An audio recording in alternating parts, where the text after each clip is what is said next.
Hello everyone, welcome to Tech and Cryptos. In this video, we're going to learn how we can become a seller on the Temu app.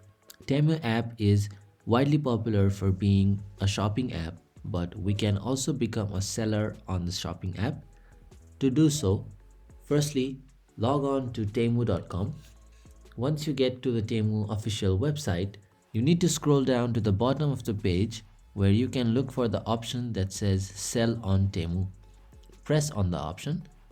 Once you press on the Sell on Temu option, here's a text that describes what a seller should do and what is the role of a seller in the Temu app.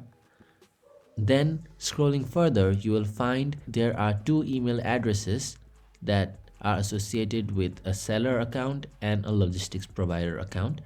If you want to know more about selling and become a seller, you can copy the email address given here and send an email to them regarding what your request is.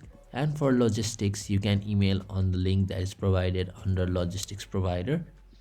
So by signing up for these and following up on the emails, you can become a seller on the Temu app.